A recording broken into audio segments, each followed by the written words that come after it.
मैं कौन हूँ, मैं कहाँ से आया हूँ और ये ब्रह्मांड कब से है। 71 महायुग बराबर एक मनवंतर होता है और एक कल्प बराबर होता है ब्रह्मा जी का एक दिन। और जब ब्रह्मा जी का जीवन समाप्त होता है तो महाप्रलय आता है। जब भी हम रात के आकाश को देखते हैं तो हमें असंख्य तारे, आकाश गंगाएं और रहस्यमयी अंधकार दिखाई देते हैं। लेकिन कभी आपने सोचा है कि ये सब कब से हैं? ये सृष्टि कितनी पुरानी है और कब इसका अंत होगा? मानव सभ्यता की शुरुआत से ही ये प्रश्न लोगों के मन को झकझोरता रहता है। मैं कौन हूँ, मैं कहाँ से आया हूँ और ये ब्रह्मांड कब से है। पश्चिम के दार्शनिकों और वैज्ञानिकों ने भी ये प्रश्न पूछे हैं, लेकिन भारतीय ऋषियों ने हजारों वर्षों पहले गहन ध्यान करके, तपस्या करके ये सब अर्जित कर लिया था और इन सवालों का उत्तर खोजने के लिए पूरी कोशिश की। भारतीय संस्कृति में समय यानी काल को भी एक देवता माना गया है, जिसे हम कहते हैं महाकाल, क्योंकि समय सबका स्वामी है। देवता हो या दानव, मानव हो या पर्वत, सब समय के आगे झुकते हैं। वेदों और पुराणों में समय को केवल समय, मिनट और घंटों में नहीं बल्कि विशाल चक्रों में मापा गया है। कल्प, मनवंतर और युग चक्र। यही कारण है कि जब हम हिंदू शास्त्रों को पढ़ते हैं तो हमें समय की ऐसी गणना मिलती है जो अरबों खरबों वर्षों में फैली हुई है। दूसरी ओर आधुनिक विज्ञान भी ब्रह्मांड के रहस्य को खोजने की पूरी कोशिश कर रहा है। वैज्ञानिक कहते हैं कि हमारा ब्रह्मांड लगभग 13.8 अरब वर्ष पुराना है और एक विस्फोट, जिसे बिग बैंग कहते हैं, और वहीं से सब कुछ शुरू हुआ। लेकिन आश्चर्य की बात यह है, ऋग्वेद का नासदीय सूक्त हजारों वर्षों पहले ही कह चुका है, ना सत आसीत न असत आसीत, अर्थात उस समय न तो अस्तित्व था और न ही अनास्तित्व, न आकाश था, न अंतरिक्ष, न जीवन था, न मृत्यु। सिर्फ एक अद्वितीय शक्ति थी जो इस पूरे ब्रह्मांड की जननी बनी। क्या यह वर्णन आधुनिक बिग बैंग के सिद्धांत से मिलता जुलता नहीं है? यही वो बिंदु है जहां धर्म और विज्ञान एक दूसरे से टकराते नहीं बल्कि एक दूसरे को और गहराई से समझते हैं। तो दोस्तों, आज हम इस पूरी वीडियो में देखेंगे कि हिंदू पुराण और आधुनिक विज्ञान दोनों सृष्टि की उम्र और रहस्यों को कैसे समझते हैं और सबसे महत्वपूर्ण, उनमें क्या समानताएं हैं और क्या विभिन्नताएं हैं। अब हम जानते हैं कि हिंदू धर्म में समय की गणना कितनी विशाल और रहस्यमयी है। हिंदू धर्म में समय को सबसे पहले 4 युगों में बांटा गया है। सतयुग, जिसे कृतयुग भी कहा गया है, इसकी उम्र 17,28,000 वर्ष माना गया है। यह धर्म और सत्य का युग था। लोग दीर्घायु थे और धर्म के चारों चरणों पर चलते थे। त्रेता युग, इसकी उम्र 12,96,000 वर्ष बताया गया है। इसमें धर्म के 3 चरण ही शेष रहे। त्रेता युग में ही भगवान श्री राम का अवतार हुआ।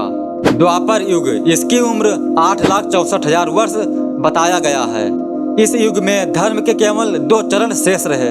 इस युग में भगवान श्री कृष्ण अवतरित हुए और महाभारत हुआ। अब बात आती है कलयुग की। कलयुग यानी जिस युग में हम सब हैं अभी प्रेजेंट टाइम में, इसकी उम्र बताया गया है 4,32,000 वर्ष। इस युग में धर्म के केवल 1 चरण शेष रहे।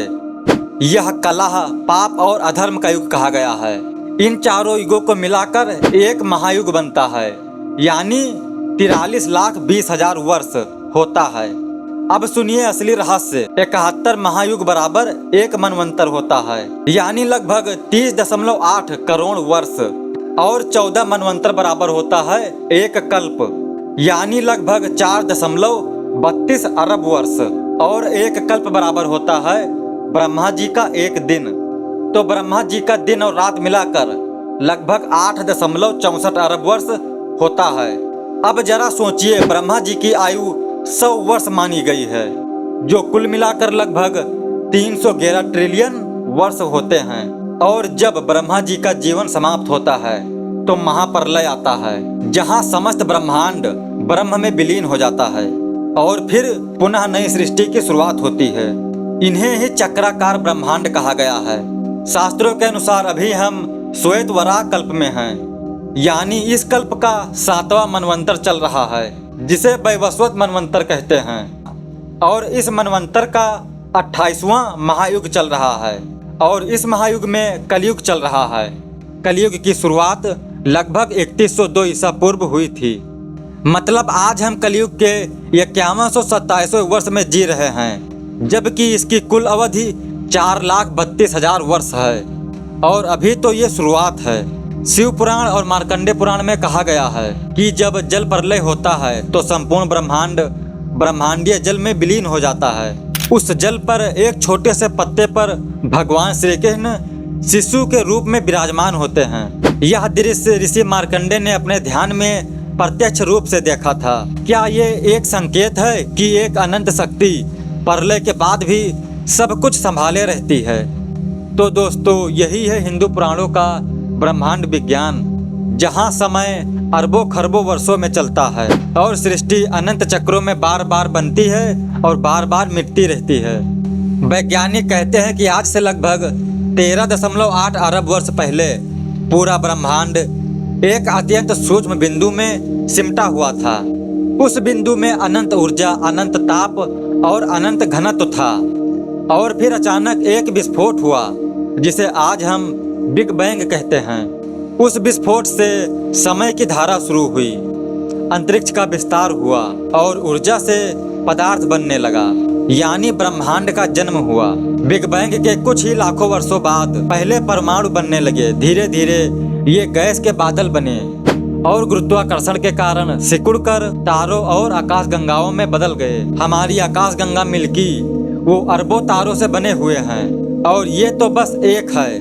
ब्रह्मांड में ऐसी 200 अरब आकाशगंगाएं हैं। हमारा सौर मंडल लगभग 4.5 अरब वर्ष पहले बना। सूर्य गैस और धूल के बादल से जन्मा।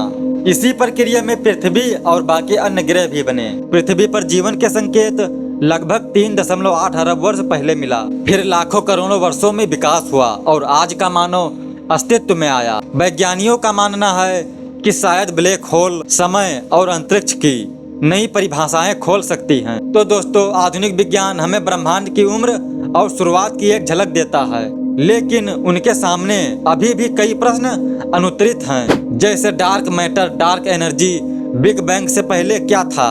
और यही वो बिंदु है जहां धर्म और विज्ञान की राहें मिलती हैं कि जब हम हिंदू शास्त्रों और वैज्ञानिक विचारों को तुलना करते हैं तो हमें कौन कौन सी रहस्यमयी समानताएं दिखाई देती हैं। विज्ञान कहता है ब्लैक होल में समय रुक जाता है, गुरुत्वाकर्षण अनंत हो जाता है, और उपनिषद कहते हैं कि ब्रह्मांड शून्य और पूर्ण से बना है, यानी पूर्ण से पूर्ण उत्पन्न होता है और अंत में पूर्ण ही शेष रहता है। तो दोस्तों, सृष्टि की उम्र चाहे अरबों वर्ष हो, ब्रह्मा जी का एक दिन हो या बिग बैंग की कहानी, एक बात स्पष्ट है, यह ब्रह्मांड रहस्य का महासागर है और हम सब उसके गोताखोर हैं। शास्त्र कहते हैं आत्मा ब्रह्म के समान है और विज्ञान कहता है हम सब स्टार डस्ट हैं, यानी दोनों ही हमें ये संदेश देते हैं कि हमारी जड़ें अनंत में हैं और हमारा लक्ष्य भी अनंत है।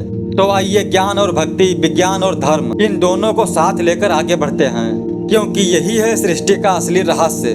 तो दोस्तों, फिर मिलेंगे अगले वीडियो में एक नए रहस्य के साथ। तब तक के लिए धन्यवाद।